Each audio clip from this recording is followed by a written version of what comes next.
Hello everyone. ये इस video में हम लोग बात कर रहे हैं अर्बनाइजेशन की, नगरीकरण की।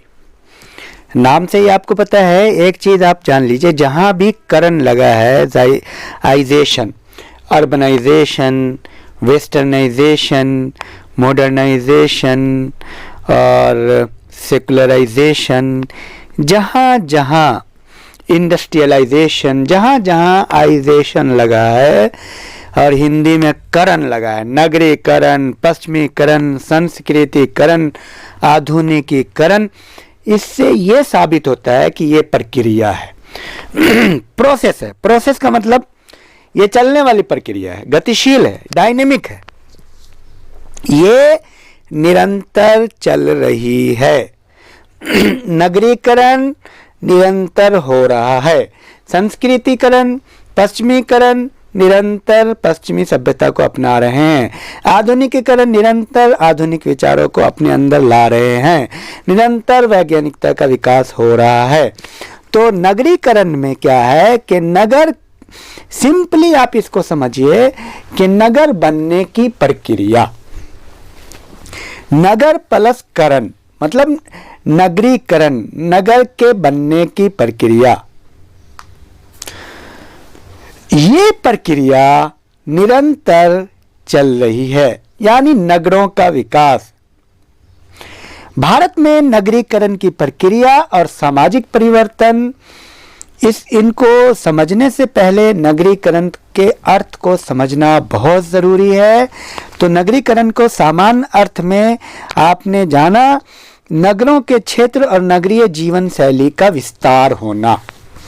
क्षेत्र देख रहे हैं, हर शहर थोड़ा थोड़ा बढ़ता ही जा रहा है हर साल। तो इससे स्पष्ट है कि नगरीकरण को समझने के लिए नगर के अर्थ को समझना आवश्यक है। नगर की कोई परिभाषा ऐसी नहीं है जो यूनिवर्सली एक्सेप्टेड है, लेकिन कुछ विशेषताओं के आधार पर आप नगरीकरण को समझ सकते हैं। नगर में क्या क्या होता है, तो विशेषता मैं आपको लिखाता हूं, पॉइंट वाइज आप लिखिए। पहला यह है कि अधिकतम जनसंख्या होती है, अधिकतम जनसंख्या घनत्व होता है, ये दूसरा पॉइंट। तीसरा पॉइंट है द्वितीयक समूह की प्रधानता होती है, मतलब प्राथमिक समूह कम से कम पाए जाते हैं। चौथा पॉइंट है विभिन्न व्यवसाय से जुड़े लोग होते हैं। पांचवा पॉइंट है व्यक्तिवादिता होती है, और छठा पॉइंट है स्वार्थ प्रधानता होती है नगर में, लोग अपने अपने स्वार्थ में लगे होते हैं। और सातवां पॉइंट है दिखावटीपन होता है नगर में, दिखावटी जीवन होता है। और आठवां पॉइंट है जटिलता होती है।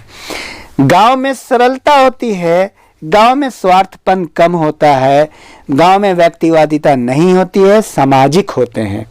गांव में व्यवसाय उतने नहीं होते हैं, और द्वितीयक समूह उतना नहीं होता, कम होता है, न के बराबर। प्राथमिक समूह की प्रधानता होती है, गांव में जनसंख्या कम होती है। तो ये तो अंतर के साथ आप समझ गए।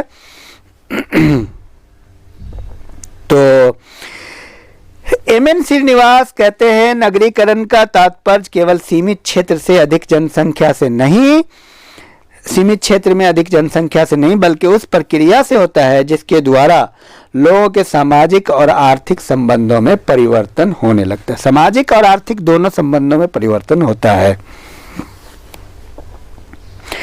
नगरीकरण को विभिन्न बिंदुओं पे और समझिए। नगरीकरण का तात्पर्य जनसंख्या का गांव से नगरों की ओर बढ़ना, नगरीय मनोवृत्ति का प्रभाव अधिक होना ही नहीं, बल्कि स्थान परिवर्तन के बिना भी लोगों के उपयोग की आदतों और व्यवहार के तरीकों में जब नगरीय विशेषताओं का समावेश होने लगता है तो उसे नगरीकरण, और इस प्रक्रिया को नगरीयता कहा है इन्होंने, लुईस विर्थ ने नगरीयता कहा है। नगरीय जैसी सोच विचार को रखना नगरीयता कहते हैं लुईस विर्थ ने। एटीट्यूड, जैसे कुछ लोग गांव में रहते हुए भी नगर के स्टाइल में रहते हैं, नगरीय सोच उसके अंदर है, ये प्रक्रिया नगरीयता है। हालांकि नगरीकरण की प्रक्रिया अलग है।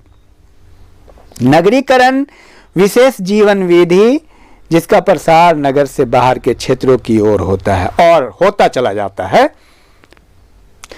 इस प्रक्रिया के अंतर्गत कृषि और ग्रामीण उद्योग धंधों की जगह नगरीय व्यवसाय के बढ़ते हुए प्रभाव को देखा जाता है। ये एक दोहरी प्रक्रिया है। एक और प्रक्रिया ग्रामीण क्षेत्रों के नगरों में बदलने की और दूसरा है नगरों का विस्तार होने की। दोनों प्रक्रिया है, समझ रहे हैं। तो नगरीकरण की प्रक्रिया वो औद्योगिकरण से घनिष्ठ रूप से संबंधित है। जैसे जैसे किसी समाज में औद्योगिकरण बढ़ता है तो वैसे वैसे नगरीकरण बढ़ता है। औद्योगिकरण कहते हैं, शॉर्ट में समझिए, उद्योगों की स्थापना। ये भी प्रक्रिया है, ये भी चलती रहती है। ऐसा नहीं है कि एक बार स्थापित हो गई तो नहीं होगी, हमेशा एक नया नया इंडस्ट्री खुलता रहता है। जहां जहां नया नया इंडस्ट्री खुलता है वो जगह नगर बन जाता है, वो शहर बन जाता है। तो दोनों प्रक्रिया इंटर रिलेटेड है। और इस प्रक्रिया में जनसंख्या में, ग्रामीण जनसंख्या में कमी आती है और नगरीय जनसंख्या में वृद्धि होती है। नगरीकरण के कारण गांव से लोग पलायन कर जाते हैं, आपको पता है, विशेषकर पहाड़ी क्षेत्रों से पलायन कर गए, रूरल एरिया से पलायन कर गए और शहरों की तरफ बढ़ते हैं, तो शहर बढ़ता चला जाता है। यह प्रक्रिया नगरीकरण है। और इस प्रक्रिया में औपचारिकता होती है। नगरीकरण की प्रक्रिया में व्यक्ति एक दूसरे से स्वार्थपरक जुड़े होते हैं। ये पहले ही आपने देखा। तो ये सारी विशेषताएं हैं नगरीकरण की। और भारत में नगरों की उत्पत्ति और मोटे तौर पे 3 भागों में बांटा जाता है: प्राचीन नगर, मध्यकालीन नगर और आधुनिक नगर। भारत में प्राचीन नगर हैं कुछ, जैसे काशी, अयोध्या, तक्षशिला, पाटलिपुत्र, प्रयाग, उज्जैन। और भारत में कुछ मध्ययुगीन नगर भी हैं, और जैसे फिरोजाबाद, तुगलकाबाद, दौलताबाद, ये सब मध्यकालीन है। और आधुनिक नगर भी हैं। आधुनिक नगर जैसे दिल्ली, बॉम्बे, ये सब। तो नगरीकरण की दर को बढ़ाने वाले आखिर कारक कौन है, फैक्टर कौन है? Factor motivating urbanisation. नगरीकरण को कैसे बढ़ाया जाता है? तो पहला कारण तो सबसे महत्वपूर्ण है औद्योगिकरण। औद्योगिकरण यानी उद्योग जहाँ जहाँ लगे, उद्योग का विकास जहाँ जहाँ होता है वहाँ वहाँ नगर स्वतः विकसित होते हैं। क्योंकि आप ये बताइए, जहाँ उद्योग लगेगा वहाँ पे खाने पाने की व्यवस्था भी चाहिए, होटल भी चाहिए, वहाँ पान चाय भी चाहिए श्रमिकों के लिए, वहाँ पे विभिन्न आवश्यकताओं के सामान चाहिए, तो दुकानें खुलेंगी, दुकान खुलेगी तो शहर बन जाएगा। ऐसे आप समझिए। तो मैं पॉइंट वाइज बताता हूँ। पहला है औद्योगिकरण, दूसरा अनुकूलित भौगोलिक दशाएं। दशाएं भी भौगोलिक ऐसी हो जो नगरीकरण को प्रोत्साहित करे। अब एकदम पहाड़ी क्षेत्रों में कहाँ नगर बनेंगे, वहाँ कौन लोग, पहाड़ी दशाएं नहीं है, इसलिए पहाड़ों में नगरों का विकास कम होता है। राजधानी की स्थापना से भी नगर बन जाते हैं, जैसे गैरसैंण। और चौथा पॉइंट है सैनिक छावनी। किसी जगह पे सैनिक छावनी नहीं बनती है और उसके आसपास के एरिया नगर बन जाते हैं, ऐसा भी होता है। प्रौद्योगिकी विकास, कोई टेक्नोलॉजिकल डेवलपमेंट होता है, उसके कारण जैसे मान लीजिए यातायात के साधन जैसे डेवलप हुआ, सड़क बनी। अब पहले सड़क नहीं था, अब सड़क बन गई तो लोग जाने आने लगे और नगरों का विकास हो गया।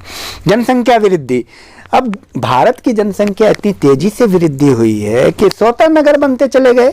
अब लोग गांव छोड़ करके शहर जा रहे, क्योंकि जाहिर सी बात है जब जनसंख्या बढ़ेगी, गांव में कृषि पर जनसंख्या का बोझ बढ़ रहा है और उसमें उतना उत्पादन नहीं है, तो लोग श्रम करने और मेहनत करने क्या कहते हैं इंडस्ट्री में चले जा रहे हैं। राजनीतिक दशाएं ऐसी है कि जैसे असमान विकास हो रहा है, गांव पे ध्यान नहीं है नेताओं का, राजनीतिक लोगों का, नेतृत्व का, तो गांव में विकास नहीं होगा तो लोग शहर तो भागेंगे ही। ये भी एक कारण है। यातायात एवं संचार के साधनों में वृद्धि, इसके कारण भी नगरीकरण का विकास होता है। शिक्षा प्रणाली, अब आप देखिए गांव में उतनी सुविधा नहीं है शिक्षा की, बड़ी बड़ी यूनिवर्सिटी कॉलेज तो शहर में है, तो शहर का विकास हो रहा है। इस तरह से भी नगरीकरण हो रहा है, लोग गांव छोड़ के शहर की तरफ जा रहे हैं। सुविधाएं, शहर में कितनी सुविधाएं हैं आपको पता ही है। Health, education, road, water, every facilities, बिजली, पानी, सब सुविधाएं, सिनेमा, रिक्रिएशन, होटल्स, जिस तरह की फैसिलिटी चाहिए शहर में अवेलेबल है। और नगर के कारण सामाजिक आर्थिक परिवर्तन भी हुए। लोग ने वो खाना शुरू कर दिया जो वो पहले नहीं खाते थे। गांव में नहीं खाते हैं, शहर में आके सब खाते हैं। क्या? मांस, मछली, मदिरा सब पीने लगे। और सिगरेट, ये सारी चीजें सामाजिक आर्थिक रूप से परिवर्तन हुआ। सामाजिक सांस्कृतिक संपर्क भी हुआ। कैसे हुआ संपर्क? अब गांव में जब मान लिया एक गांव में आप रहते थे, उस गांव में सिर्फ मुस्लिम था या हिंदू था या सिख था, बाहर निकले सबसे आपकी मुलाकात हुई। कभी नहीं मिले थे आप मुस्लिम से, कभी आप नहीं मिले थे दूसरी जाति धर्म के लोगों से, सबसे आपका इंटरेक्शन हुआ और कल्चरल चेंज हुआ, सबके बातों को आप समझने लगे। शिक्षा संबंधी सुविधाएं बढ़ी, व्यापार और वाणिज्य का विस्तार हुआ। गांव और शहर में व्यापार में बड़ा अंतर है। बाहर आप गए, अर्बनाइजेशन हुआ, नगरीकरण के कारण व्यापार में वृद्धि हुई और व्यापार के कारण नगरीकरण में वृद्धि हुई। यातायात के कारण हुआ, राजनीतिक शिक्षा बढ़ी, इससे नगरीकरण में भी वृद्धि हुई। सामाजिक सहनशीलता बढ़ी, पारिवारिक मूल्य और संरचना में भी परिवर्तन आया। पहले वाली बात नहीं रही कि इसके साथ खाएं उसके साथ नहीं कहें, छुआछूत में भी परिवर्तन आया। सबके साथ उठना बैठना हुआ, समानता स्वतंत्रता की सोच आई और नगरों में गंदी बस्तियों का विकास हुआ और सामाजिक मूल्य और संबंधों में भी परिवर्तन आए। मनोरंजन का व्यापारीकरण हुआ। पहले आप जो है दादा दादी नाना नानी के साथ खेलते थे, लेकिन शहर में आने के बाद पार्क में जाने लगे, सिनेमा हॉल में जाने लगे, दुर्घटना और व्यापार बीमारी भी बढ़ गई, गंदगी भी बढ़ी, सामुदायिक जीवन में अनिश्चितता आने लगी, सामाजिक विघटन भी हुआ, पारिवारिक विघटन भी हुआ, व्यक्तिगत विघटन भी हुआ। ये सब कारण है। अपराध और बाल अपराध भी बढ़े, आत्महत्या भी बढ़ी, वेश्यावृत्ति भी बढ़ी, नशाखोरी भी बढ़ी और भिक्षावृत्ति भी बढ़ी। तो इस तरह के मतलब प्रभाव हैं, बहुत व्यापक प्रभाव हैं। इनका कारण संस्कृतिकरण, पश्चिमीकरण, आधुनिकीकरण, आधुनिक शिक्षा, ये सारे कारण हैं नगरीकरण के। तो नगरीकरण के कारण जीवन के प्रत्येक क्षेत्र में परिवर्तन आया। परिवार, विवाह, नातेदारी में परिवर्तन, यानी आप पॉइंट वाइज समझिए। परिवार में परिवर्तन, परिवार की संरचना टूट गई, संयुक्त परिवार से एकल परिवार हो गया।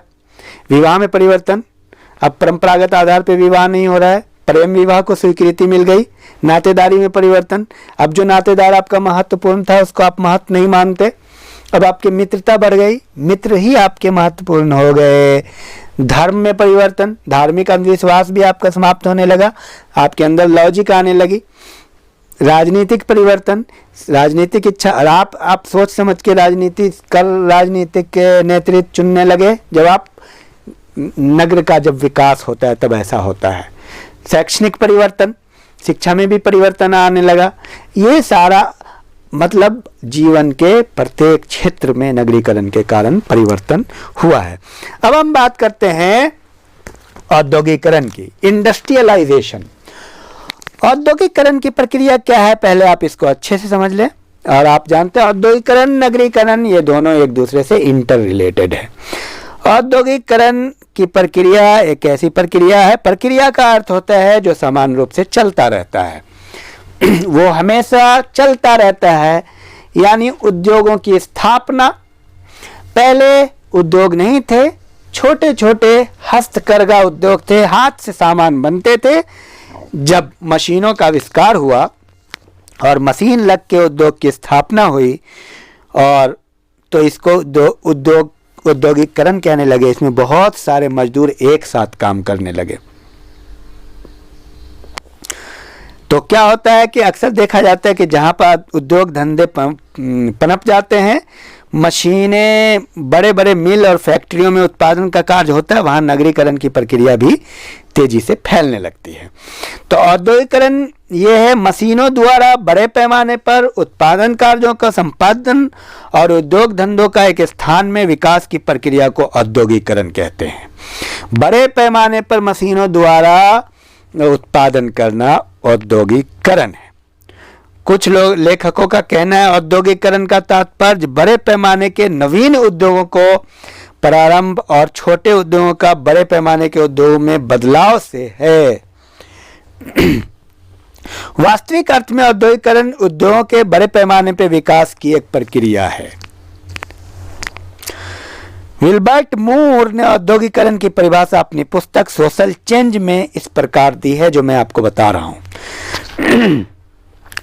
औद्योगिकरण वो शब्द है जिसका उपयोग आर्थिक वस्तुओं और सेवाओं के उत्पादन में शक्ति की निर्जीव स्रोतों का व्यापक रूप से उपयोग करने के लिए किया जाता है।